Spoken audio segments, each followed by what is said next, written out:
This is WFO Radio. Hey, everybody. Welcome back to another edition of WFO Radio. Joe Castello back with you, and we are following up the NHRA Lucas Oil Nationals out there at Lucas Oil Raceway. We've got Alan Reinhart, voice of the NHRA, who was on site calling the action, going to break down the race, and very excited. What a great event. And I'm watching on NHRA.tv and then again on Fox with everybody else at home and enjoying the NHRA experience during this whole coronavirus COVID-19 thing. And what a welcome exercise to see all of our drag racing fans and friends out there, and just great battling and all kinds of just excitement. First time finalists and first time winners soon to be, as the final rounds were rain postponed. We'll get into all of that. Those of you out there on Facebook or out there on YouTube, we welcome you to send in questions and comments for Alan Reinhart, and we'll just discuss the race to this point. But now we've got time to hype the finals. And I always think that, it's great that we run so many races in so many categories and get everybody in on the action. But you think about a fight, right? Like they take months and years sometimes to hype these big events. And now we've got some time to hype these final rounds and really dig into them. And so that's what we're going to do on WFO Radio this week. For instance, tomorrow, 4 p.m. Eastern time, we've switched to a Wednesday-Thursday schedule. Wednesday afternoon, Justin Ashley, one half of the Top Fuel final, will be joining us, and we're going to talk about making the final and his competition. And then on Thursday, 4 p.m. Eastern time, we'll have TJ. And TJ Zizzo will be on, and we're going to get them to, talk nicely about each other. And then hopefully as we get closer, we're going to put them on the same show, and then we're going to have them do a pose down, and it's going to be great. They're going to be up in each other's grill. By the time we get to the big go, they're going to be ready to, rip each other apart in a respectful drag racing sense, of course. Our show brought to you by some great sponsors, people who make it all possible, like Total Seal Piston Rings, the leader in ring seal technology. Got a brand new hidden horsepower coming out real soon. So subscribe. It's really an exercise in learning about piston rings and how important ring seal is for your bracket engine or your stock eliminator engine. If you're in stock eliminator, I'd hope you'd know that. Of course, Formula One, all the way up and down the performance chart in automotive, you find Total Seal piston rings, and they just do an amazing job. And the Hidden Horsepower podcast is a great way to find out. Ed Pink, going to be one of our next upcoming guests, and I am editing that right now, and it's just amazing. And of course, Ed Pink, Pink's Hot Dogs, there's a relationship. Who knew that?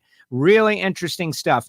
TotalSeal.com. Tell them you heard about it on WFO Radio. Also, Marvin Rodak and Rodak'sCoffeeandGrills.com. Hot sauces and spice rubs and coffee, of course. I enjoy Rodak's coffee every single day. It keeps me going, and there's all kinds of different blends, and it can help you enjoy. Some people use coffee for just fuel, right? Like keep going. And some people enjoy coffee for like the finer things in life from all over the world, different places, cool coffee roasted here in America. Check them out, Rodak'sCoffeeandGrills.com. Also, back up and running, smaller class sizes, social distancing, but the same. Great experience. Frank Hawley's Drag Racing School. It was the coffee. Not really. Frank Hawley's Drag Racing School, the Dragster Adventure. They travel around the country, and they will be soon. But right now, their course is in Gainesville, Florida. If you want your Super Comp, Super Gas license, if you want to learn to drive a top alcohol funny car, they can make it happen. And some of the best that are out there right now went to Frank Hawley's and had great success there. Thinking about like Jordan Vandegrift and Austin Prock, Erica, of course, Jack Beckman was a teacher there. FrankHawley.com. And finally, samtech.edu. How great was it having the Samtech Factory Stock Showdown back? And we got that big final round going to be coming up. Chris Holbrook and Bill Skillman. We have a new episode of Hidden Horsepower, a Factory Stock podcast, all these podcasts out there. Everybody talking about leading up to the race. Great stuff. You definitely want to subscribe, but it's all an exercise to get the next generation of mechanics and technicians and CNC programmers and motorsport EFI tuners and machinists to understand that samtech.edu is a great place to get started. Speaking of get started, we got him. He is the voice of the NHRA. He was out there at Lucas Oil Raceway for the second consecutive week, which will soon be a third and fourth week eventually.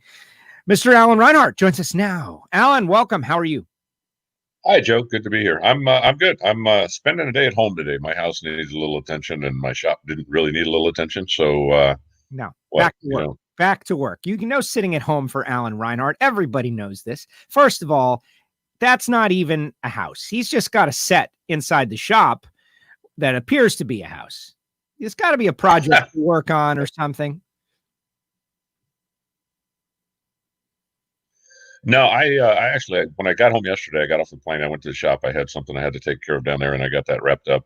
And I really don't have anything pressing at the shop right now. At least not it has to be tended to today. And I'm not going to turn my computer on because it's embarrassing. But I have. Let's just say that there's some things at the house that need a little attention, and so they're going to get some attention today. Not the tile floor, though, which is relatively new. I remember that story. There's always a story. If you read NHRA National Dragster, you can keep up with Alan Reinhart. He's got a column in there for many years. And it's always, he weaves the personal life in there. Yeah, well, I've got enough clothes piled up on my love seat that I could probably not do laundry for a month and a half and not ever have to go get anything out of the dresser. So I finally decided, maybe it's time to hang some of this stuff up and put it away and do that. And I've got, it's today I'm going to focus on the house. It's 9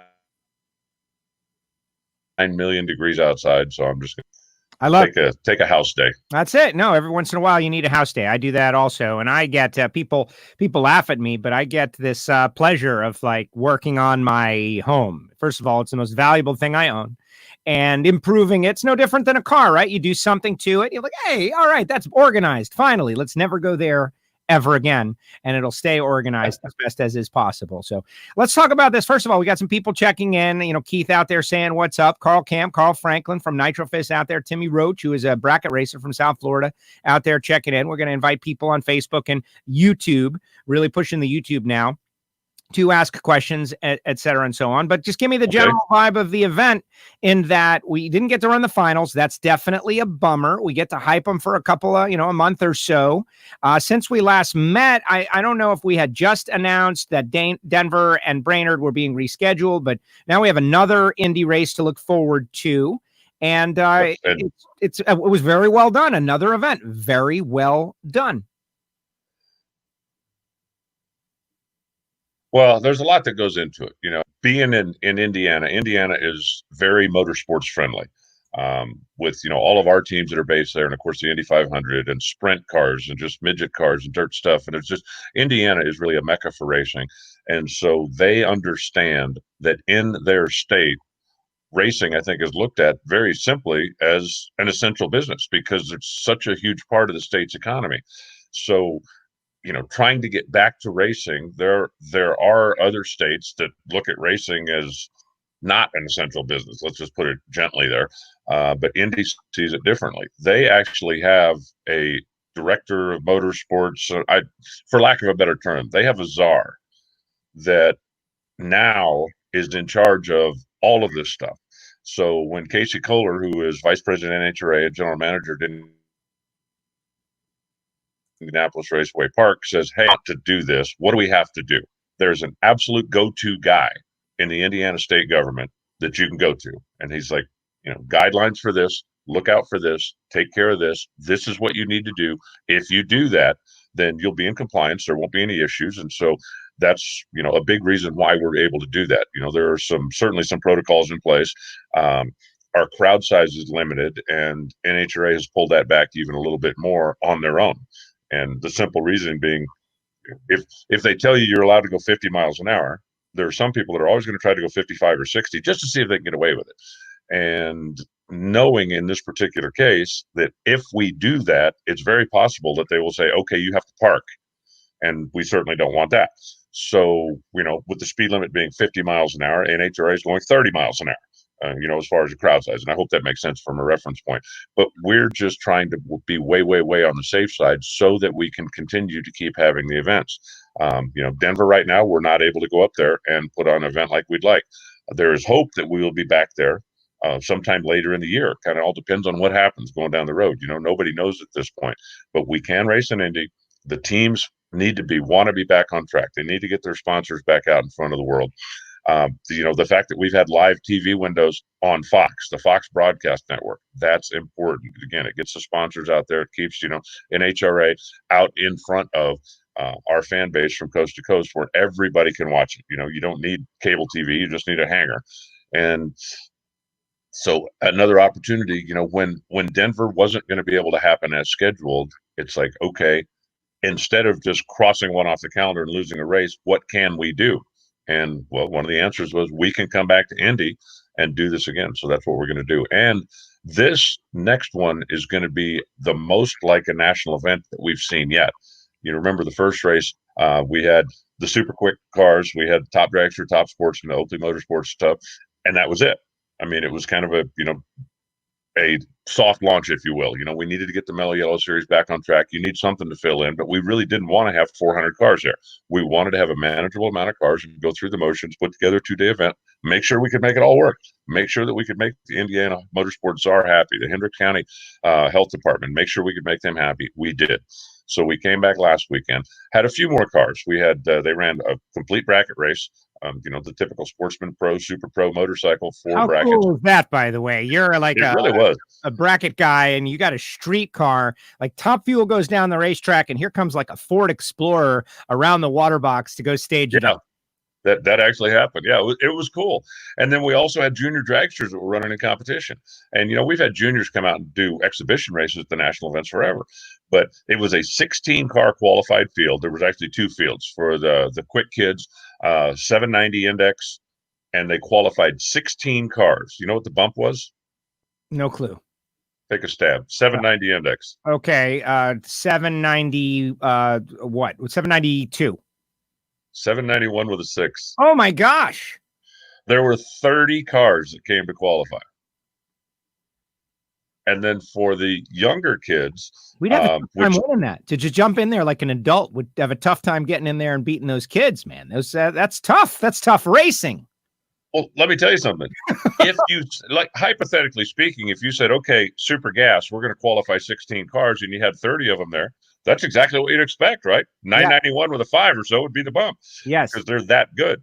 But so there was a 16-car field of juniors qualified, 16-car field. 30 of them came, 16 qualified. And then there was a 16-car qualified field for the younger kids, and they don't necessarily have a set index. So for that class, reaction time was the qualifier. It was the 16 best reaction times. Tied for first at 000 were 2. We had a 001, 002. I think the bump was about 32 or something like that. But same thing, 032 bump. But there were 30 plus cars that came to qualify because they wanted to be a part of this. Antron Brown had 2 of his kids out there racing in junior dragsters. As a matter of fact, I do believe one of his kids is in the final.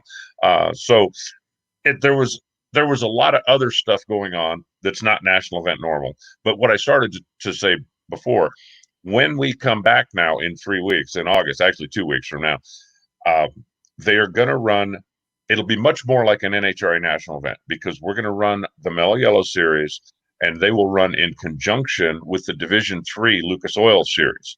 So we're going to have alcohol dragster, alcohol funny car, comp, top dragster, top sportsman, super gas. It won't technically be a national event for those guys. It'll be a divisional event, but for the fans, it will look and feel much more like a standard national event. And there's going to be 4 days of activity on track.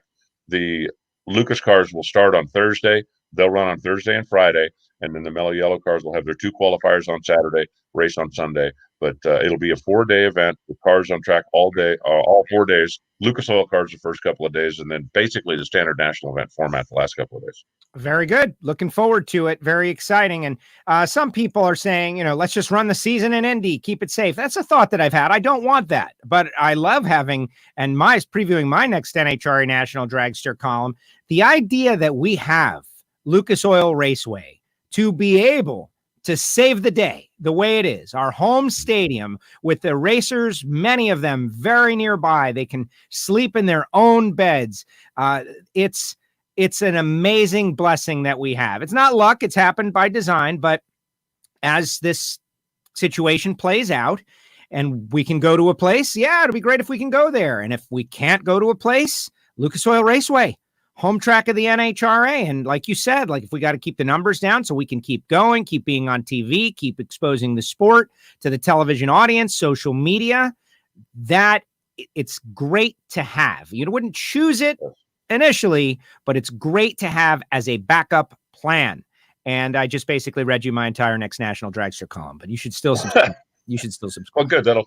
That'll save me the time to read it when the new dragster comes out. No, one of the things that they just adamantly don't want to do, and this is NHRA, this is the teams, this is everybody involved, that they adamantly don't want is, okay, let's go to Zimbabwe. Okay. Yeah. I'm not going to put any state on the house. Go have this race. Everybody pack up. Everybody load up. Everybody go. Now you've got all the investment. You've burned the diesel fuel. You've made the reservations. You've got the plane tickets. You've got and then what happens if on Friday somebody from that state goes, this is a bad idea. You guys can't race, and everybody is out literally tens of thousands of dollars to turn around and go home. And at Indy, at least that's not an issue. And again, we talked about this a couple of weeks ago, but when I was up in Lebanon Valley, New York, it literally happened on Friday afternoon. A race that had been advertised, had been touted, had been, for weeks. Okay, you can do this, and they advertised, and they were going to have fans, they were going to have fireworks, they were going to have a huge race, and on Friday afternoon, somebody from the state health department said, "Nah, we changed our mind. You're not doing it." And just the expense that goes into everything. And that's one of the things that everyone is concerned with. Some states obviously are more motorsports friendly than others.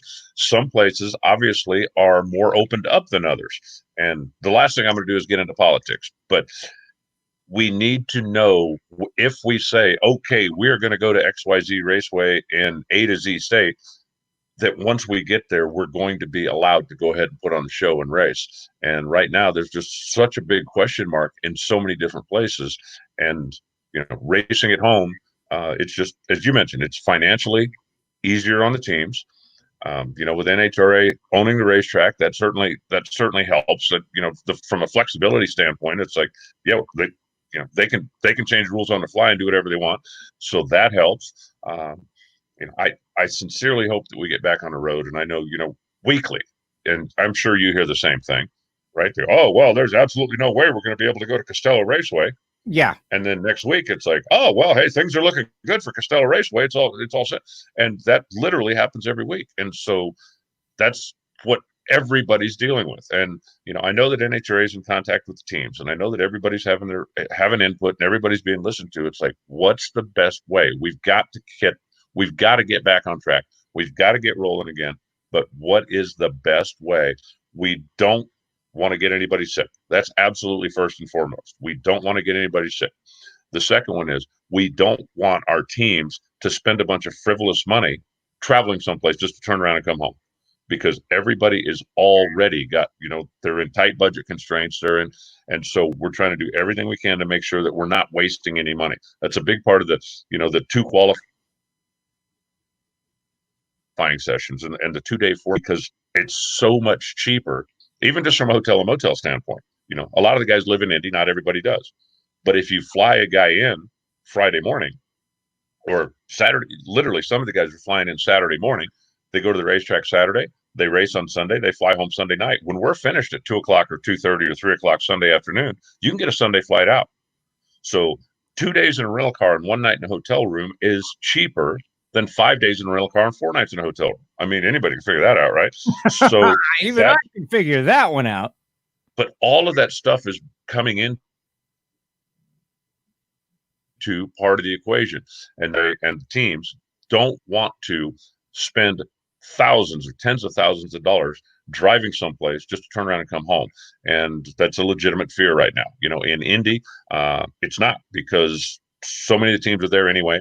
And even the teams that are having to travel to Indy, when Greg and Jason leave their shop in North Carolina, they're not going, gee, I hope we get to race when we get there, because they understand the climate, the atmosphere, and the location, that they are going to get to race when they get there, that they're not driving the trucks out there and buying plane tickets and doing all stuff that's going to end up being all for naught. So that's very important as well. Speaking of that, on Friday, we fulfilled our promise to get all the winners from the last race in, and we spoke with Billy Torrance and Jason Line on Friday morning, and so people can go back and watch that. If you have the WFO Radio app, the video section of the WFO Radio app, the long-running WFO Radio app, has the videos. But Jason was bummed out because I mistook, like when the next pro stock race was, and so then it was like, well, when's the next pro stock race? And we went down a whole long list. Good news is that has been updated. Let's break some news for some people out there. When is the next pro stock Mellow Yellow Series race? August 8th and 9th in Indianapolis. They have been added to the Indy 3 event. So they're going to track when we go back to Indy the next time. And yeah, that's good news for everybody, because and again, the way the schedule falls, some of the races that were on the schedule were not slated for pro stock. Some of the races that have been either canceled or moved back were slated for pro stock. And so, the way the whole thing kind of comes together like that. But pro stock has been added to Indy 3, so they will be on track there as well. All right, let's talk about some results. A lot of questions coming in from people out there about like the nuts and bolts and how much and how many and when and where and what are the numbers in Kansas, for instance. Yes? I'm sorry. We can answer it on air if you want to, but again, if you don't get an answer on air, send me an email, announcer@nhra.com, and I will do the best I can to answer the question. Announcer@nhra.com, and that comes directly to me. There you go. And we'll try to get to a lot of them, though. But I do want to talk about some specific results before we get to the U.S. Nationals. We're hyping these finals.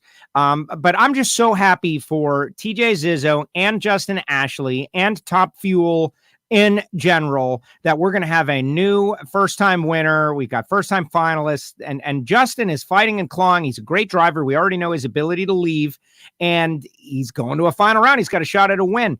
Aaron Brooks, super happy for him. Same is true for Mike Kern and TJ, getting through Terry McMillan, getting through Todd Payton taking out Clay. Like, what a day, an exciting, unpredictable day of Top Fuel drag racing. It was, we had a good solid field. It was good to see Pat Dakin back, because we expected to see him last week and he wasn't there, but he was here and part of it. And yeah, you're exactly right. For Corey McLenithan, just bitter disappointment as he DNQ'd. I mean, I don't know how far back you'd have to go to find out the last time that a Don Schumacher fielded Top Fuel car didn't qualify for an event. But with only 2 qualifying sessions, you've got no margin for error. And, they had a problem in the first one, came up in the second one, smoked the tires, and Corey pedaled his heart out and still just came up a couple of hundred short. But that's just the way it's going to be now, at least for a while. And that, for me, makes qualifying very exciting. For people watching, I think it makes qualifying very exciting, because you're not guaranteed. You pull up there for Q1 and smoke the tires, okay, your back's against the wall. Now you got one chance. And if you make a mistake, then you're going to be a spectator. Yeah, I agree. In fact, but no, it was again out early, and go ahead. No, I was just going to say about the 2 qualifying sessions. We got a question up on the board, and I kind of liken it to what's happening on the NASCAR side with no practice in qualifying. It opens things up. Like, these better teams, you give them more time, they're going to figure out whatever is stumping them. But with the 2 qualifying sessions, all of a sudden, it's making it a little more wide open. And the guy who slides it down, gets in the field, all of a sudden, he can take advantage of that on race day. I think it's become a little more unpredictable, a little less predictable, and it's kind of opened the door for some of these smaller teams, at least in the first 2 races. When we got into the semifinals, I literally walked over into race control. There's a wall between us and where the race control is, as you know. And I walked over there and I said, "Okay, guys, Top Fuel Final 4: Leah, TJ, Terry McMillan, and Justin Ashley." Who had that on their bingo card? I mean, if this was an NCAA bracket, it would have been the old classic. But it definitely does open it up. And the 4 that were in the Final 4 deserved to be there. They all ran very well. Tell you the truth, and if you were listening and watching on NHRA.tv, I really thought TJ or Justin Ashley was done in the semis. They started the car, had a cylinder out. It was idling with the cylinder out. They did the burnout. It was backed up. It was out. When they hit the gas, it was out. I mean, it wasn't one of those, well, it just dropped the cylinder. Something was physically wrong with it when they started it. And got out 300 feet or so, had problems of her own and slowed down, and Justin was able get the win. So, yeah, two finalists going head-to-head for a trophy. Any idea when's the last time that happened? No clue. I'll give you a hint. Christian Powell won the race. What? It's been that long. Wow. 1997, when Christian Powell and Bruce Sarver raced in the final at Englishtown, is the last time two first-time finalists went head-to-head for a trophy at an NHRA national event. Do you know, because this is going to be like Top Fuel winner number 109 or something. Do you know what Top Fuel winner that would have been? Like, that's, I mean, I'm putting you on the spot there a little bit, but I don't. That's a long. That's a Lewis thing. That's another. Lewis would go, "Oh, I got the answer to that right here," but no, that's last century stuff, man. That's pretty crazy. Yeah. It was a lot of fun watching, and the thrash that happened in the pits on Fox. They were in the pit area where Justin's car wouldn't fire, and they were working on it. And then the rain came and kind of saved them. Just a lot of drama. As I said, we're going to speak with Justin Ashley and TJ Zizzo on the show this week. And there was some questions about why make it the U.S. Nationals for the final rounds. And it's my understanding that TJ wasn't going to be coming to the next Indy race and that people were kind of all over the place. It's also kind of a cool added value for the big go. Can you give us some insight into how that decision was made? Well, the decision was made with the input of all of the competitors. It wasn't just okay, this is it. This is, everybody deal with it. But no, TJ is not coming to Indy 3 unless he's changed his mind. You got to remember, that's an independent team. They run a family business. All of the guys that work on the team have jobs. They are volunteers to come out here. Now, they're as good as anybody in the pits. I'm not saying that, but I'm saying you just can't take more and more vacation time. So TJ wasn't planning on being there. The other thing that really played a big role in it is with two qualifying shots. Now, consider this, okay? You come into a racetrack. Yes, it's a familiar racetrack. You've been to the racetrack before, but you come into a racetrack, weather conditions are a little different, whatever. You go up for qualifying session number 1, you smoke the tires. Okay, now Q2, you're not qualified. You could potentially be in a lane that you have not yet been in, and you're racing for your first ever win. Do you really want that? Right. And I think the answer was nobody did. Because you literally could be pushed with going up with the attitude of, okay, look, do I slide it down there, run 392, qualify so I know I'm going to be racing on Sunday and I'm probably going to get my tail kicked? Or do I go up there, try to run 385 and win the race, knowing that if it doesn't stick and it pops the tires out, then I may not race tomorrow. And because there's an extra qualifying session at the U.S. Nationals, they will have a chance to make 2 runs, 1 in each lane, before they run their final round. And then, I just think that's a better all the way around. And there were a number of people also that, lit me up in my email box and a couple of chat rooms that I look at from time to time and go, everybody's there, right? Who cares? Show up Monday morning and run the finals and do that. And the reason for that is for 2 reasons, 2 basically. One, again, part-time team. Those guys are from Chicago. We're all going back to Chicago. And Ashley's team also, they have jobs during the week. They had plans made to go home. So it would have been difficult for them to stay the extra day. The second one is that race needs to be recorded for posterity. It needs to be televised. And the expense of keeping all of the TV, trucks, staff, everybody over there for what's going to essentially be 10 minutes worth of work is ridiculous. When everybody's going to be coming back here in a couple of weeks or a month, let's just do it then. And it'll add some really cool extra pomp and circumstance because Saturday night at Indy, somebody is going to win their first national event in Top Fuel. And that's pretty cool. Yeah, a good opportunity to create some extra hype and some extra fun, and both good guys and good people, and it's going to be a great battle, and I am looking forward to it. Final note coming out of Top Fuel, just the Torrances, that first round matchup, it's making that championship battle a little more challenging. They're just, we don't know when the season is going to end. We know that they're running great, but when you think about the points, like every round matters. I'm going to say that a million times this year. Yeah, and it was historic for a couple of things. One, it's the first time they'd ever raced each other round 1. They've raced round 2 a few times. They raced in semis just last week, and they've done that a few times. They've raced in the final a couple of times, but it's the first time they've ever raced in round 1. And the reason for that, obviously, is because usually they both qualify in the top half of the field, but with only 2 qualifying sessions. And I also find it interesting that, just the way the dynamic works. And you know me, when I'm sitting up there doing qualifying, I'm watching everything, right? This is potential. That might happen. Hey, keep an eye out for this. They were not slated to run each other first round until Steve made his final qualifying run and moved up. And when Steve made his final qualifying run, moved up one spot, but that one spot was enough that he and Billy had to race each other round one. And then Steve double stepped in the first round. Yes. I mean, that's a guy that is normally as cool under fire as anybody you'll ever see in a top fuel car, but he knows it's first round. He knows how good his dad's car is because they just raced last week, and he knows how much is on the line, and it got to him. So, I think that's another big part of the fun for me, the pressure for everybody else when you're in a shortened qualifying format, and things like that are going to happen. It was also the first time in 4 races that Doug Coletta is not in the final round, so that breaks a string. Yes, exactly. And Billy at the top end had this smile, like the cat that swallowed the canary, because he loves to beat Steve. Like there's just another layer to it, points and championships and money. And Wally's like, all that goes out the window. I got the kid to, have a problem on the starting line. The kid was feeling it.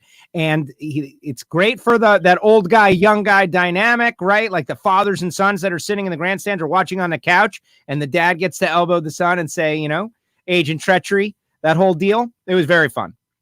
It is. And it also, it's also beating the champion. You know what? If you're Billy Torrance, you just beat the champion. And I think he would feel the same if Antron Brown was a champion, or if he went up there and beat him and pressured him into making a mistake and doing, I think anybody would feel that way. So it's a great time to be a fan right now. And it's definitely a pressure cooker if you're out there in one of the cars. All right. Funny car, Bob Tasca, big return. Like that's a huge story in and of itself. Like the guy is in the hospital. He's dealing with COVID. This is a worldwide story. He had it. He fought it. He jumps back in a funny car and goes to the number 1 qualifying position and is number 1. Like forget everything else that happened. Just that story alone is a huge deal. Where was he before he was number 1? Who knows? Not 18. Yeah. Dramatic. He rolled up in final qualifying, not in. And it's like, look, man, all you got to do is run whatever it was, 450. I mean, nothing, just, and goes right to the top. And I'm sitting there watching that thinking, man, that's, Mike Neff has got some stones. And I mean, I'm surprised, but if it's me, I don't think I'm going up there I'm shooting for the number 1 spot. And Tasca said he was ready for anything, right? He was ready to pedal. He was ready because he knows, just get it down there in some form or fashion. You're probably going to make it in. And he told me when I got a soundbite from him to play during the first round, he said, I went by half track and I actually said to myself in the car, wow, those guys really went for it, and ended up being the only 3-second run in qualifying. But he got a great race car and had a great race car on Sunday as well. He ended up losing a good race, but there was a lot of that funny car. There was a lot of, flames up to the lights on both sides. And the guys that are doing that right now and the girl are so good, and it's making for great racing. And I tell him, I actually said, Ron Capps and his guys need to have like an exorcism. Yeah. I mean, what do you got to do, right? Last week, they qualified 16th. They had an electrical problem. Car shut off on the starting line one time, and then they end up number 16. Okay, that's a self-induced wound, right? You're the one that didn't make the run. You're the one that ended up 16. You're going to get somebody tough in round number 1, ends up being Tommy Johnson. But that's a self-inflicted wound. If you qualify 16, you deserve to have to run somebody like Tommy Johnson round 1. So they bounced back this week, and they qualified. I think it was 4th. And it's like, okay, car's running good. We're back. Everything. Who do we have to race first round? What do you mean? Ugh. Matt Hagan. What the heck is the number? Whatever it was, 13 qualifying. Actually, I got it right here. I think it was 4 and 13. Let's see here.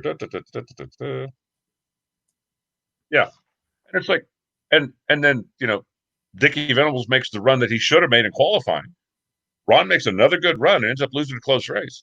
So he's got back-to-back weeks in Indy where he's out round 1. And it's like, seriously? I mean, what's the guy supposed to do? He's supposed to do exactly what he's doing. He's getting nothing to show for it. But that's just part of the fun of being a fan right now, because you really don't know what's going to happen. Anybody that comes in Sunday morning goes, "Oh, I can tell you how this going." No, you can't. No, you can't. Yeah, it's pretty amazing. Good races. Paul Lee, they got that car running real well. It's just a matter of where and when. But the Don Schumacher Racing funny cars, 3 out of 4 in the semis. Hagan and Beckman going to the final round, and it's going to be tough. We spoke with Matt Hagan last week. We spoke with Jack 2 weeks previous, and they are both at the top of their game. So if that were to be the championship battle all the way down, runs like this are going to matter. Back to the old every round matters kind of thing. Like, these are the fights that we're going to have to keep track of all year long, and who comes out on top is probably going to be the winner if anyone can get a good run going. So this final round, very much looking forward to it. It definitely looks right now like the Don Schumacher funny cars is the class of the field. Tim Wilkerson's cars running very good. There's no question about that. Cruz Pedregon is making some good runs from time to time. There's other cars out there. The Coletta cars, you don't expect them to stay down for long. But this now is 7. I'm trying to figure out where the camera is. Okay, 7 in a row.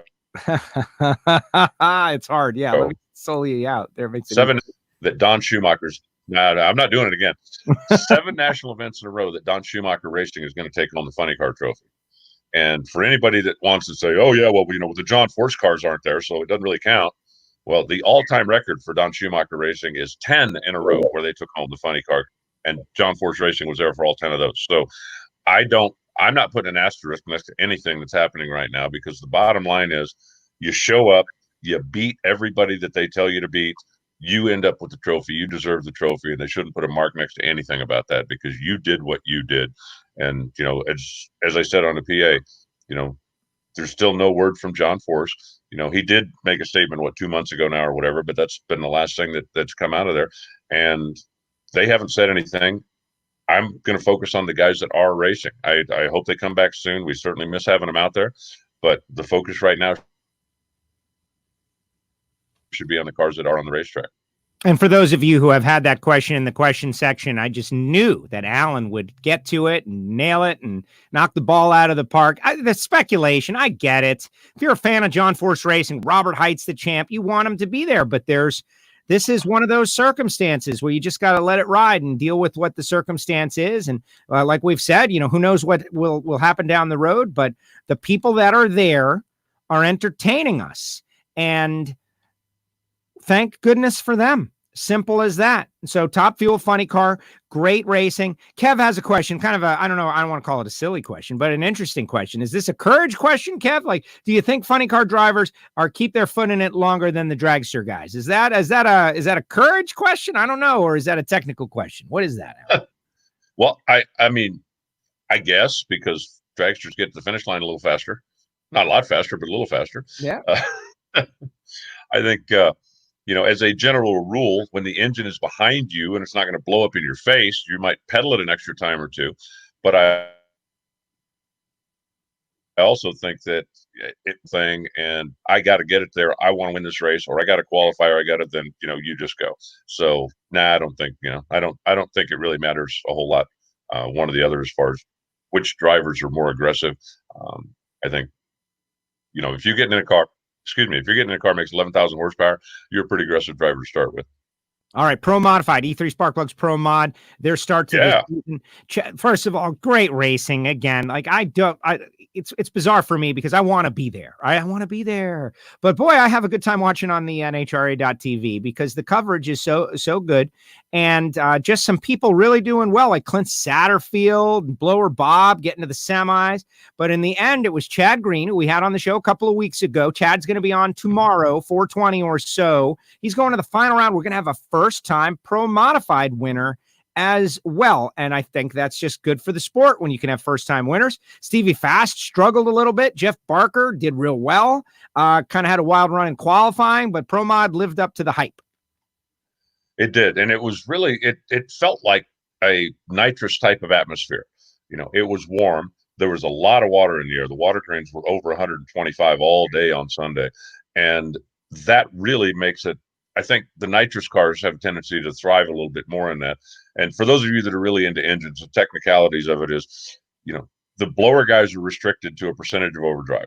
So if the air deteriorates, they're going to slow down, and there's not a whole lot they can do about it. You can't turn the blower up. You're just not allowed to. You're at maximum. The turbo cars have a maximum boost that they're restricted to. If the air's good, the cars are going to go faster. If the air goes away, there's not much you can do about it, because again, that is a maximum boost. The turbos are only going to put that much air in, and if they're putting in that much bad air, you're going to lose some power over if they're putting in that much good air. But with the nitrous cars, benefit slightly from in the air because it's almost like a water injection. It really does help with detonation in the nitrous cars. So they can get a little bit more aggressive with the tune-up, a little bit more aggressive with the timing maps, a little bit more aggressive as far as the engine, and it makes it easier for them to compensate. Now, a nitrous car is going to go faster in good air, just like a blower car is, and just like a turbo car is. You know, if you send those guys down to Gainesville when it's 65 degrees and the standard correction is 400 feet below sea level, they're going to go faster. But when the conditions are bad and the water grains are so high, there is an adjustment that the nitrous cars can make that the others can't. And so it felt a little bit like a bit of a nitrous weekend. But it was fun seeing the Pro Charger cars back in. You know, Khaled Al-Belushi being the #1 qualifier, driving a Pro Charger car. An interesting story there. I don't know if you caught it or not, but that's Justin Bond's car. And the only reason Belushi is in it is because Justin is a Canadian. And the border's closed. He couldn't get here. So Belushi borrowed it. And, when I talked to him a little bit, being the #1 qualifier, I went by, got a soundbite from him for our, first round stuff. And I said, "Are you building one?" He said, "Haven't decided yet." He said, "But, the car runs good." He goes, "I'm very happy to have a chance to drive it." And so who knows? That may be another Pro Charger car that's coming down the line. But it was fun to see all four of the power adders. They look like the parity, to me anyway, looks like it's pretty close. And especially, one race down, Pro Charger car qualified #1. Okay, turbo car's at top speed. That's not a surprise. And we end up with a nitrous car and a turbo car in the final round. So, okay, I call that, pretty fair parity from where I'm sitting. One race in, I don't see any reason right now drastic change. There were a lot of people I think that were concerned with, well, the Pro Charger this, or maybe somebody will show up with a 960-inch nitrous motor, which, by the way, there was not one on the property this weekend. Everybody in the nitrous class was in the 903 to under 910 range, like they always are. So I think the rules makers got it pretty close to fire off with, and it'll be fun to see them get back on track. But yeah, you mentioned Stevie Fast qualified in the bottom half of the field, got booted round one. The Al-Anabi cars were all out fairly early. The Bahrain cars were all out fairly early, and that left it wide open. We get into the semifinals. The only one of the final four that had ever won a national event before was Clint Satterfield, and his win was whatever many years ago it was. And I got a bad stat that I reported on air, and then I had to go back and correct it. But I'm always happy to do that. I'd rather be right. And then it ends up that Satterfield blew the thing up in the second round and was unable to answer for the semis anyhow. So it looks like I wish we were running the regular schedule. I wish I could be able to tell you it's going to be so fun to watch what this coming down the road, and we just don't know that yet. So they'll be back on track soon, and they'll be fun when they get back on track. I promise you. Yeah, I was real happy for Clint and Chad Green. He's been through a lot. Like, he's torn up some cars, and to go to a final and have a shot to win. Jason Scruggs as well. It's going to be a whole lot of fun. Very interesting the way it all played out. And yes, limited schedule, but it's a tough season in the grand scheme of things as long as we're racing. It's just all about your perspective.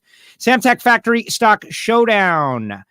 Now, you mentioned the parity of the Pro Mod class being pretty close. Like, I don't know what you do to make it closer. It's really good. You gotta just let it play out a little bit more. Factory Stock Showdown, they've been backing down these Coyotes like a lot, and they're amazing. It's just an amazing engine. And the more we learn about it and the more they do, they had that 4-inch pulley out there, and the Chris Holbrook, of course, he's the guy building the engines, and he's finding the power, and he's driving the car, getting to the final round. Bill Skillman taking down Drew Skillman, and we got a great final round set up between a couple of CJs. Well, the top 3 qualifiers were all Holbrook engines because the Skillmans get their horsepower from Chris Holbrook. Will there be an adjustment coming there? I don't know. Did it look like the Fords were a little stronger? If you look at mile an hour, which is kind of a telling thing there, then maybe. But I also think it's telling. I spoke to Chris Holbrook, and I asked him point blank. I said, if we had raced in Gainesville, would you be where you are now? And he said, oh, no chance. He said, we've made some big gains because we've had so much time to be in the shop since Gainesville. And I'm sure that Stanfield and the Bartons and Jason and everybody else who's building those engines is doing the same thing. That, like we've talked about, it's not like they all went to the beach. So do you make an adjustment after just one race based on what you saw? I honestly don't know. Is there an adjustment coming at some point in the future? Probably. I don't know when. And I'm not one who makes those decisions. I'm just an observer that has been observing a long time, and I tend to notice trends. But well, that of all the like I always talk about in pro stock is horsepower, speed, not ET. And it's the same way in the factory stock showdown. And Holbrook was really fast. So I'll let the tech department do what the tech department does, and I'm not getting involved in that. Sure. But the challenge, though, is really tough. 4 valves per cylinder versus push rods. That's a very difficult thing, because that engine is still being developed, and they're finding all kinds of power to put in the 4-inch pulley, and we get a couple extra months to figure it out. Okay, boop, boop, boop. And next thing you know, they're making all kinds of power. That having been said, you got pro stock is pretty much a Chevrolet dominated category, and the nitro ranks are pretty much a Mopar, Chrysler, Hemi dominated category, and factory stock showdown is a Ford dominated category. Well, for the first race anyway, we'll see where that goes. They did have a couple of Dodgers out there that were running. Of course, Leah and Mark Powick both had their drag packs. Joe Welch was there with his. It's very important for the factory showdown to have all 3 manufacturers involved. And if that means making a little tweak or a little something here and there along the way, then, if I'm the guy that gets tweaked, well, then I'm tweaked. But it's huge to keep all of the factories involved. They're excited, they're enthusiastic about it, and you don't want one of them to go, well, they're not, the rules aren't going to allow us, and use that for an excuse to walk away. So that's something that NHRA certainly has always kept in the back of their mind and has always tried to stay on top of. The one thing I would like to know, though, and I don't know if anybody would tell me or not, but the one thing I'd like to know is what the gear ratio is in Holbrook's car in the back. Because if that thing's running 176 miles an hour, close to 177 miles an hour, I want to know what kind of RPM they're spinning that thing. That's outrageous, because they're radial tires. It ain't like the tires are growing. They're not like a top fuel tire that starts real small and gets real big. And you can only put so much tire inside that wheel well anyway. So it's not like with the pro stock deal. The pro stock deal, it's like, okay, look, the wind is good, or the air is good, and the horsepower is going to be good. Let's put bigger tires on, because that's going to help us out. We've got enough power to pull them. And I'm just really curious as to what kind of RPM they're spinning that thing. And, with the 4 valve, that might be where they have as big an advantage of anything, is the higher RPM range that they could potentially run with those things. And that's just me thinking out loud. That's not based on any, hard, true facts that I know from anybody. But let's go there, because I in conversations that I've had, I've heard, like, remember when pro stock, before we had the gear rule and all that, the numbers, 11,000, 12,000 were being thrown out there, and like maybe someone might be, et cetera, and so on. Let's do it this way. What would be a number that would impress you if they were able? Because I've heard nearly unlimited. Like, every time that they try to do something, it's worked so far, but I don't know what the numbers are. So what would a number be that would be like an impressive number, and what would a number be that would be a mind blower, just to kind of put it in that terms? 13,000. That's the mind blower number? Are you kidding me? What? No. Like I said, I honestly don't know. I'm very curious to know what they run for gear, because I think you can extrapolate back from there. But those things are obviously singing. I mean, 10,000 horse or 10,000 RPM is like, these days, 10,000 RPM is like, so okay, yeah. What? Yeah, who cares? And I honestly don't know. I'm very curious. And maybe I'm completely out in left field, No, they've got so much torque, maybe they got a 270 gear and they're crossing the stripe at 5,200. It's like an A fuel car. We never turned this thing. We don't know nothing about it. But that would get my attention. Well, it does, and it is. And you, as an engine guy, are certainly an interested person. That is what people are trying to figure out. That's the whole mythology behind it. All right, Mickey Thompson, Top Fuel Harley. How about that? It was good to have them back at the track as well. And, other associated categories, clue us in on who did well. And if you want to give the bracket race winner, if we got to that point, or did they hold up the final? Guys? We didn't. We didn't run the finals of anything. Mickey Thompson Harley's, and one of the interesting things, one of the really fun things to watch about that class, as you know, is very unpredictable, just because the machines are so crazy and what they're trying to do with them. And we ended up with only 2 qualifying sessions, again, seeing some strange names in the bottom half of the field. And I think the 2 qualifying sessions may have a bigger effect on the Nitro Harleys than it does on even the rest of the classes, simply because nobody in Nitro Harley, with the exception of Jay Turner, has got a book where they can go back and look at 1,000 different runs. Everybody in the Nitro ranks has that. Everybody in the Pro Stock ranks has that. But as volatile as those machines are, I think that they need every run down the racetrack they can, just to try to get, their combination sorted out and to get comfortable going into race day. And they've only got 2. So, there were some surprises when, and qualifying in the bottom half of the field and then putting the snack down on them come race day. I don't think it's not exactly going to be headline news. We're not talking TJ Zito versus Justin Ashley in the final when you look at the fact that it's Randall Anders and Jay Turner. But the road they took to get there was certainly not the road that you would normally think those 2 would take to get there. And they're going to have to wait until another day to race for the trophy as well. There it is. Our celebrity listener, crew chief Mike Heiner, says 13th foul would be crazy high. Yeah, it would be crazy high.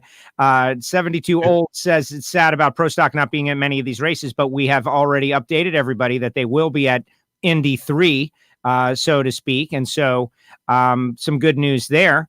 That Pro Stock. I'm sorry to interrupt. Did you have Mike Heiner do a cameo appearance when you were talking to Jason last weekend, just to put that whole issue either to bed or to stoke the coals? I stoked the coals with Jason, but no. First of all, now that you brought it up, I'm going to let you behind the scenes. Jason, they had some test sessions, and they were somewhere where there was limited cell service. But I was very persistent about getting Jason on the show. And when I found to do this, right, this video thing, which was kind of a pain, and he's like, so what, telephone is no longer the thing anymore? I was like, no, man, telephone is no longer the thing. So when I connected with Jason, he goes, I got to give you credit, Joe. You're very persistent. And so that led me to believe he might have been dodging me now. Like, I think he was dodging me the whole time. So I asked him. So anyway, the point is, it came together at a time where Mike was not out there and available, and I didn't want to bother Jason with anything extra because I felt like I was already bothering him for his fans. But I did ask him what it was, and he says that Mike borrowed a part off the car and forgot to return it, is what he said. Now, Mike, you could feel free to put in the comment section what it was, but he took it with a grain of salt and he laughed, and, they won the race, so it's okay. But yeah, Jason was very interesting. And he says, no, he's done. He says he's not sticking around for another year either. I leaned on him. All that's in the archive. Everybody can watch it right here on Facebook or YouTube in the WFO app. It's in the video section. I leaned on him on all this stuff, and he was a rock. He did not budge on any of it. Yeah, I'm not giving up. No. We cannot give it up. Well, it's your persistence got him on the show, right? So maybe it's our persistence that'll get him back for another year. He said, Joe, you would make a really good racer. I go, oh, yeah, why is that? He goes, because you're very persistent. You don't give up. And I was like, were you dodging me? So it was good. He was happy, and I'm happy that Pro Stock is going to be back. He goes, technically, I did get something off his car, says Mike Heiner. And so, we're sneaking up. We're going to have to put together a 5-star commission to get to the bottom of this mystery. Oh, boy. Well, I'm just glad it happened on Saturday and not Sunday, because that would have been, if it happens on Saturday, then it ends up being a funny story. If it happens up on Sunday, then it's not nearly as funny. Yes. Jeanette Thornley is going to try to qualify. Mickey Thompson, Top Fuel Harley out there. Hopes to see you all this year. Don't give up on me yet. I'm coming. And I know she's working on that project. She's shared the mic with us in the tower a few times. Any final thoughts? I do see on NHRA.com just a little bit of bad news. This is generally a good news show. I like it to be. But the Holly National Hot Rod Reunion down there in Kentucky has been canceled. That is a negative story. Bummer. Yeah, it definitely is. Those shows are so much fun. And, one of the things that we get to do that a lot of people don't is to go out and relive history and actually do it on the racetrack. There's there is, guys that raced sprint cars 50 years ago can go race again. There isn't a place where guys who raced in NASCAR 50 years ago can go race again. But that's a big part of what NHRA is, that we celebrate our heritage, not just by getting together and having a cocktail, but by getting together and doing burnouts. So it's really a shame that it's not going to happen. But, in the times we're living in, we've lost a lot, and I'm sure that we're going to lose more. So that's why, again, it's just so important for everybody to take care of themselves. And, I got, I don't want to say lit up, but I got a few comments from being at Indy about, geez, you keep making these announcements about washing your hands. It's like, because it's that important. We have to play by the rules so that we can continue to be allowed to come back and race. And it's not just the Hendricks County health officials or the Indiana State health officials that are looking at us at Indy. It's everybody. The people in Pennsylvania are looking at what we're doing in a time when we want to go to Reading and race. And somebody's going to have to sign off on it. Somebody's going to have to agree to it. And if they look at us and go, okay, well, those guys aren't paying attention, they're not doing anything, then that's going to be a strike against us. And I think that it's so important for us. And it goes for racers, it goes for officials. I had a couple of people that told me this, geez, you look at the guys driving the tractors and they're wearing masks. That's pretty stupid. No, it's not. It's important.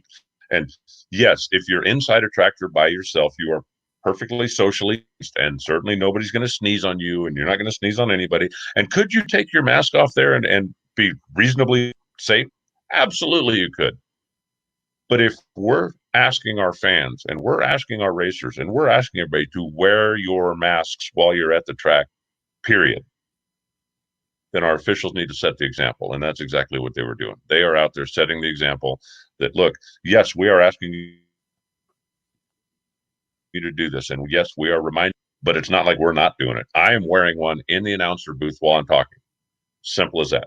And in Indianapolis, I'm in the announcer booth by myself most of the time with the door closed. So risk of infection, zero. Risk that somebody's going to sneeze on me, none. Risk that I'm going to spit on some, zero. But I'm still wearing a mask. If somebody looks up there, somebody looks over from the press room next door, I want them to see, this is my example. I want us to go racing. If that means I got to wear a mask, then I'm going to wear a mask. And that's why you see it on all of the officials. That's why you see it on all of the crews when they come up to the starting line. They get it, right? This is something that we have to do, and we have to lead by example. I'm so happy you said that. I'm so happy because I got, you mentioned getting lit up, and now we're just having a conversation with the audience there.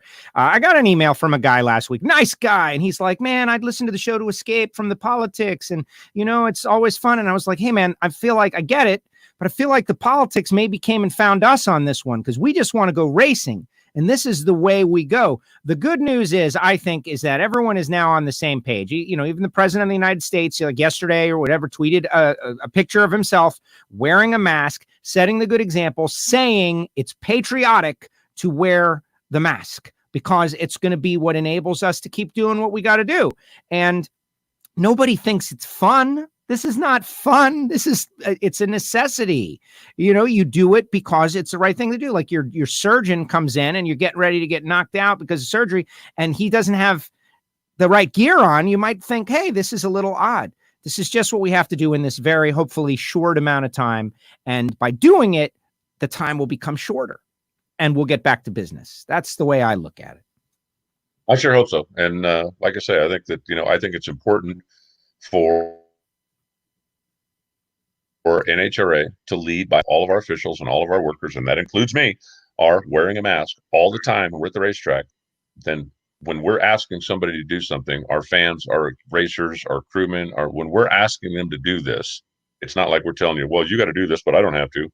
We're showing them, hey guys, we're doing it too. And we're asking everybody to. So, I'm good with that. If as long as we got to do it, we got to do it. And if that's what it takes for me to be able to go back to work, then I'm willing to do that in order to go back to work. That's it. And I think we're now all on the same page. Jeg Sports Nationals, got to mention those guys. Obviously, we love our Lucas Oil Series racers. Megan Meyer, DJ Cox, able to score some victories. Anthony Bertazzi. Wait, Megan Meyer won? Yeah, I know. It's a shock. Oh, my goodness. When's the last time that happened? Oh, that's right. The last time she put her helmet on. Yeah, she's on a nice little roll right now. It's unfortunate that we've got this broken up season, But she was doing a Facebook Live last night, talking with her fans, had good numbers on there. Good for Megan. You know, the old, like, once you break through and achieve the goal that you wanted to achieve, then the floodgates come open, and she is just looking so strong right now. But sports nationals, and we had Division 7 racing up there, had some good things going on all over the country, not just in Indianapolis, for the drag racers who are able to participate. Yeah, they were racing out in Sonoma, California as well. They had a big regional out there, and I got to be honest with you, I don't know any of the results. I came back when I got off the plane yesterday. I literally headed straight for the shop. I was meeting somebody there with a project that we had to get finished up and get taken care of, and I haven't even gone on and looked. So, but we are, getting back to it. It seems a little slow sometimes, and it seems like baby steps sometimes, but it's happening. And if there's something going on in your neighborhood, and if you're healthy and you want to get out of the house, and you want to go support your local racetrack. Go buy a ticket, buy a hot dog. They will appreciate it more than you can possibly imagine, because they are all businesses in your community that are struggling to, stay their doors and gates and take all the help they can get.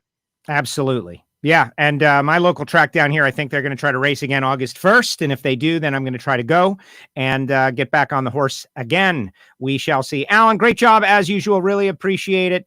Everybody weighing in and a lot of fun. And we got something. It's not what we normally used to, but we got something going, and you're doing a great job. Just all aside, the calling it all by yourself for the most part, going and getting the interviews, bothering to do that, to just add a little extra flair so we can hear from the number ones, all of that. Like, that's great stuff. Really appreciate it. And as someone who is a consumer of content, the NHRA.TV stuff, very entertaining, very fun, inside perspective. But really, you need to figure out how to do something about the rain, because it's unacceptable. Yeah, let me tell you, if I could figure out how to do something about the rain, I would. I would have years ago. Yeah. And if I had that kind of power, then nobody'd be wearing masks now, because I would fix that as well. As long as I was fixing things, I'd go ahead and fix that. No, thank you for the kind words. It's kind of like a back to the roots thing. When we do the nationals and there's 3 of us there, or there's maybe 4 of us there, and we're kind of rotating in and rotating out. And as well as I do, when we started, it was okay. The first burnout's going to happen at 3:00, and the last car is going to go down the racetrack at midnight. And who's going to be the announcer? One guy the whole time, every class, every deal. You just plant yourself in the seat and go. So, a little bit of a flashback to that. I do want to give a tip of the cap to Ron Ruggles. He is local to Indy, and he came out and, gave me a break when I needed to get a bite to eat or need this. So I really appreciate him being there to help. But yeah, it's kind of different carrying the lion's share of the stuff. And it's one of the other things that was really fun was calling the junior dragsters, because I don't get to do that very often. And I love the commitment and the stuff. And there was a couple of junior dragsters there. One of them was sponsored by an outfit called Drag Race Lawyers. And I'm thinking, you're 7 years old and you've already got a law firm? I mean, seriously? Right. Who looks over your contracts? And there was another one that was there that I believe the company was Diesel Power Management, but the car pulled up, and on the side of it, for what I could see from the tower, was DTM. And so I'm sitting there looking, DTM, what's DTM stand for? DTM. What would you think DTM would stand for on a junior dragster, Joe? This is what I came up with. Don't tell mom. Yeah. Right. Is that it? Okay, we bought a new clutch. Don't tell mom. No, it was diesel torque management, I think, something. But it was just it was so much fun to do it, and with Antron being down there with his 2 kids on the starting line, and and again, it's something that I don't get to do very often. So I was trying to have a good time with it, and I hope the people listening kind of enjoyed. But looking forward to it. Let me tell you something. Having said all of that, it'll be really nice when you come back, so I can go, hey Joe, do this while I go down to the pits and find out what the heck's going on out there. But no, I look forward to that, and we'll just. We're rolling now. Okay. So all we got to do now is keep the momentum going, keep getting a little bit bigger, a little bit stronger, a little bit faster every week. And, get back to, it'll probably be a little while before we're back to what we used to think of as normal, but let's keep moving forward. And, the more and more of those elements will come back. It's difficult after all the years of having the Sunoco vision, not to have the Sunoco vision. Oh yeah. When something happens, and as well as I do, your brain goes, I think I saw that. Hey, George, rack that back. Let's take another look. And, you get to relive it with the fans. Not having the ability to do that is difficult. And again, it kind of goes back to, the old days when you only get to see it once. So you better damn sure make sure you see it when it happens, because you ain't going to get a look at it. So there is that. And for those who watch on NHRA.tv, I got a couple of notes. I forwarded him along. We understand that there was an audio issue. There was a kind of a new guy in a new place this past week. We're trying to do it like everybody else, with skeleton crew. Part of the reason there's no Jumbotron and the other stuff, we don't have all of our regular guys in their regular positions. So I want to apologize for that. I know that there were some audio issues. Some of the times the track sounds were excruciatingly loud, and that's noted. It is going to be addressed when we get back to Indy. That won't be a problem again. So, we are learning and walking our way through this as well. And that's what people need to understand. It's just all of it is everyone's doing way more with less because of the limitations of people, and we want to keep people safe. Alan, great job. Thank you so much. I really appreciate it. Looking forward to next week, and we're going to have more racing, and we're going to keep on going. Thank you. Get some rest. Clean that house. Yeah, that's on the agenda. I could be folding laundry for the next 3 days, I think. Thank you, Joe. Always a pleasure. Stay healthy, and I'll be following along on some of your other podcasts and stuff. So looking forward to it.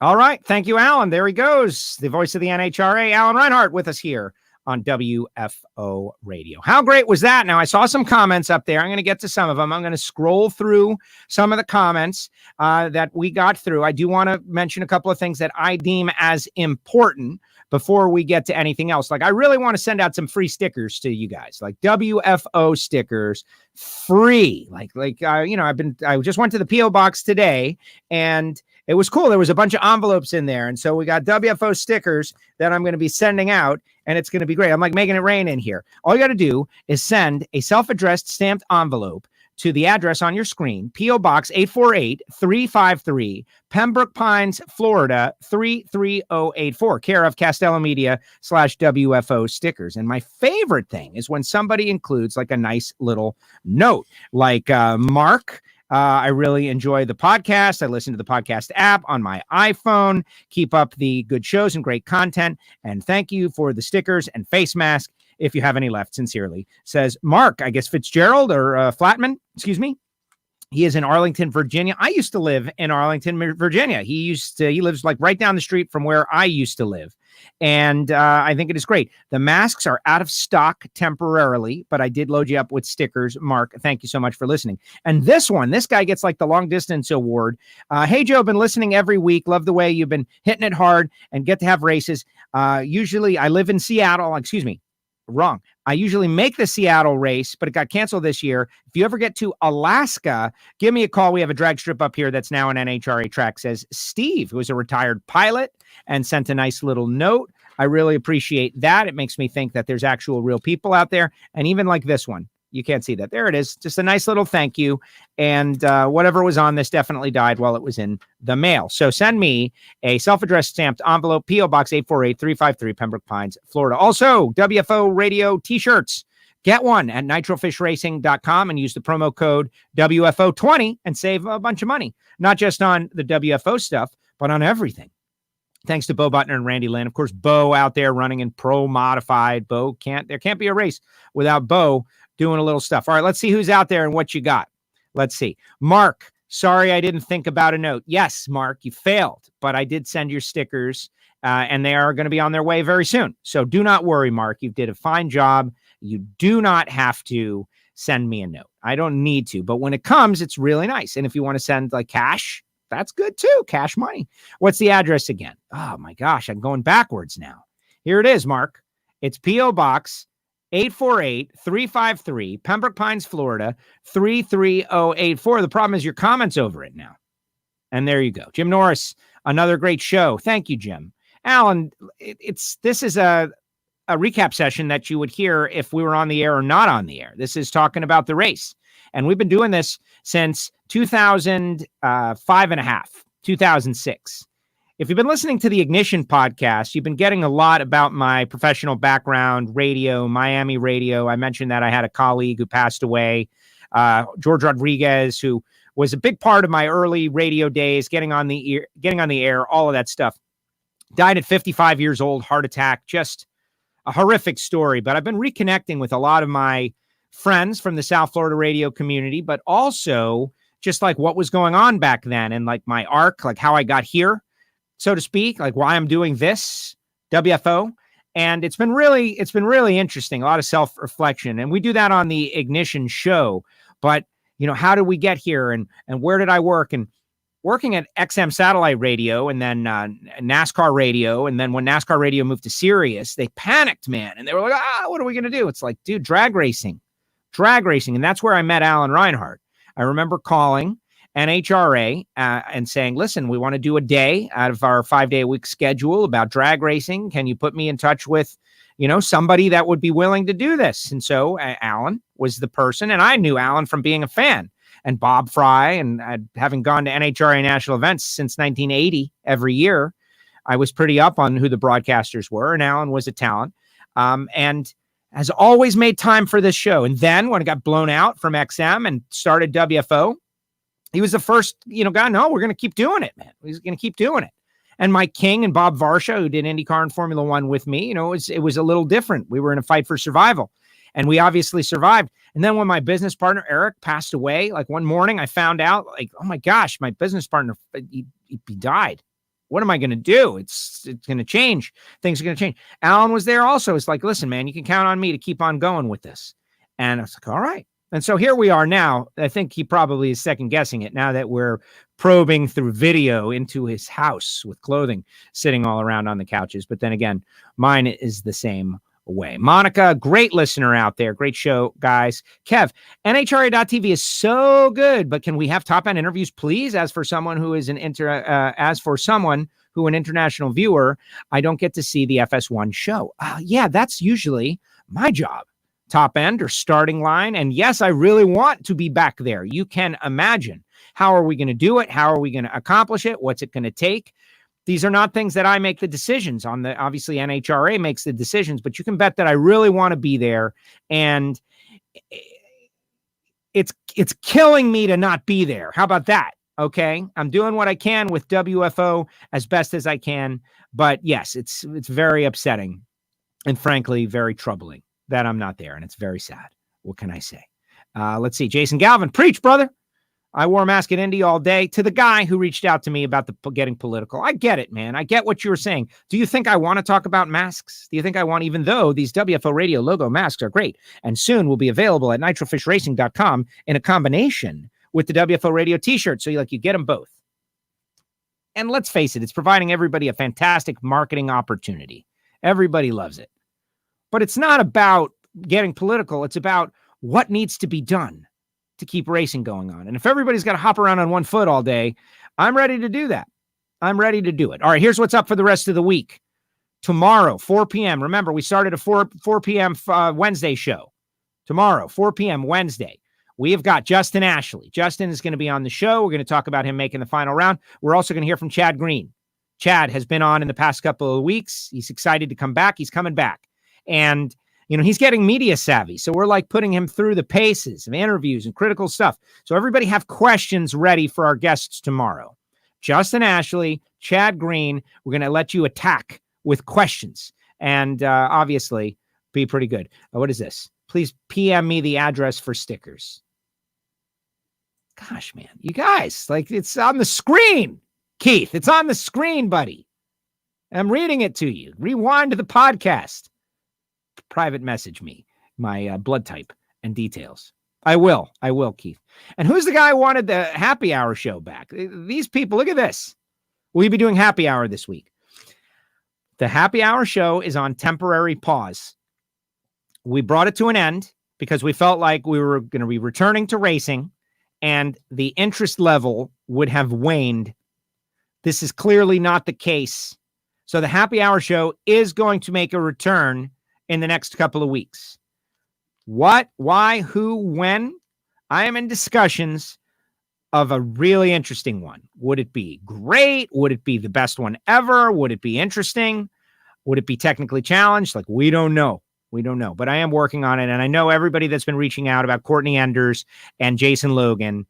Yes, we're going to get them back together also. Mike Heiner, we had a happy hour without Joe at the track on Friday night. It was probably much more entertaining. Way to go, Mike. Yeah, definitely missed you guys out there. Waiting for the combo deal. Don't wait for anything. No waiting. No sitting around waiting. Loves the happy hour show. Speaking of the happy hour show, I did run the encore of this Beer with Selzy. These are all in the archive. The Beer with Selzy show was on Facebook. You see, we start a watch party. We do an encore. You're welcome to do that at any time. All right. This brings us to the end and the conclusion. Here's that address one more time. P.O. Box 848-353, Pembroke Pines, Florida, 33084. Big thanks to our sponsors. Total Seal Piston Rings. The Ed Pink episode that is coming out soon of Hidden Horsepower is going to be great. But I don't want you getting super excited about just the fact that they have a podcast. What it is about is better ring seal. So if you're an engine builder, if you're a bracket racer, if you're someone who's currently having an engine done, what we would ask you to do is reach out to Keith Jones at Total Seal and ask what he recommends for your project, whatever it is. And that's how you start out right. The technology is amazing and through the roof. Now, how do I know this? Just through osmosis from hosting the podcast and listening to each one of these expert guests from all forms of racing. Most recently, Ed Pink, talking about how he's blown away at the technology and the rings are so thin and so narrow and the coatings they use. It's really amazing. Go to TotalSeal.com to find out more information. My buddy, Marvin Rodak, RodaxCoffeeandGrills.com, 817-924-6821. Here's an idea that I floated out there that we're going to do. Marvin is going to start coming on the show a little more and teaching us how to grill our NHRA tailgate party meals. Is what he's going to do, because he's a grill meister and a coffee roaster and all of these things. But right now you think of Marvin as this logo here. You see that logo and you say, Marvin Rodak, that's him. And that's not the case at all. And this guy is an amazing person. He's a drag racing fan. He's a pilot. He's just an interesting character, older gentleman. And you're going to want to order a pound of coffee, some hot sauce, and some spice rub from Marvin. 817-924-6821. Rodax. Been with us a long, long time. Thank you, Marvin, for your support of our podcast. Frank Hawley and Lana. The schools down there, like you think about Jordan Vandegrift and Austin Prock and Erica Enders and all the great drivers, young and older, that have gone through Frank Hawley's drag racing school, and the concept of having a drag racing school where a golfer goes to his local golf pro and gets his mind right or his grip right. We've got Frank Hawley. And if you're a bracket racer and you haven't had success and you're like, man, before you go out and drop a bunch of money on something, maybe you should go see Frank Hawley and get your mind right and learn some of the winning attitudes and mental procedures that are going to get you up to speed. Point is, Frank and Lana do such a great job for drag racing. I really appreciate them and their support. And also samtech.edu. Similar situation for you young people out there. Your life is ahead of you. This COVID situation is not going to be with us forever. We are eventually going to beat it or get past it or learn to live with it or otherwise. You're going to want to be able to go to work in a place, in an environment that you love and do something that you enjoy, like I do. I'm not making engines. I'm doing podcasts and talking about drag racing. But you get the point. When I wake up in the morning, I look forward to what I do most of the time. And samtech.edu can put you in that situation, whether you want to be a motorsport EFI tuner, whether you want to learn how to program CNC machines for large companies. They can help you do that. They've got a great foundational education and connections in the business. Samtech.edu. And of course, share this with your friends and call Brian Massengill and yell at him. Also, we got a new Factory Stock podcast waiting for you. All you WFO radio listeners, subscribe to this podcast, write a review. Both of these are like client podcasts for the WFO universe, and they're great stuff. This one, you got Drew Skillman like talking crap on Bo Butner when Bo wasn't even entered, just for fun, just to smack talk poor Bo in the Factory Stock Showdown. And they went out there, and Bill Skillman looking really good, but he's going to have to go through Chris Holbrook, which is going to be really hard. And the Hidden Horsepower Show as well. And our own podcast. Yes. Apple Podcasts, Spotify, SoundCloud. Our podcast numbers, we had over 13,000 listeners just to the podcast in the last 7 days. That's the kind of numbers we want. Tell your friends, spread the word, share it out there. YouTube, those of you watching on YouTube right now, thank you very much. If you've never checked out our YouTube channel, it's WFO Radio TV. And that's something I should put up on the screen. WFO Radio TV is our YouTube channel because somebody else had WFO Radio before I bought them out of it. Nitro Fish Racing, that's where you get the shirts. And me, WFO Joe. I got everybody freaked out last week when I posted the photograph, the artist rendering of the XM Satellite Radio Top Fuel Dragster that I was pitching to the folks at XM prior to the merger years ago. I was kind of going through some old notes and I found it and it was a blast from the past. Like, wow, remember when I was pitching the satellite radio guys to broadcast NHRA drag racing and sponsor a car prior to their merger, and it all fell apart. But you want to see that? Follow me on Insta. It is up there on Instagram. And that is it. Really appreciate all you folks for logging on to the show. This one was a little bit longer. I know. Sometimes I go long. The Ignition podcast is in the archive. We create a lot of content. You don't have to listen to it all. Hey, it's Erica's mom and Courtney's mom. Erica and Courtney's mom. Courtney and Erica's mom out there in the Caribbean. Am I in the Caribbean? I think I am. Here in palatial Hollywood, Florida. Good to see you. Hope you are well. Let's see what else. What's Jeff? Happy hour at PRI. I think Matt Hartford started that, and they kind of put the kibosh on it. I love the happy hour. The Total Seal Happy Hour was one of my greatest single events that I think ever happened. And there's a whole story behind it, but that's one of the reasons. Like Hartford and Total Seal, they really go over and above. Well, the whole concept of a happy hour at PRI, I love it. Let's do it. Let's see. Keith, cool idea. Love it. Let's see. Jeff, great idea. The happy hour he's talking about.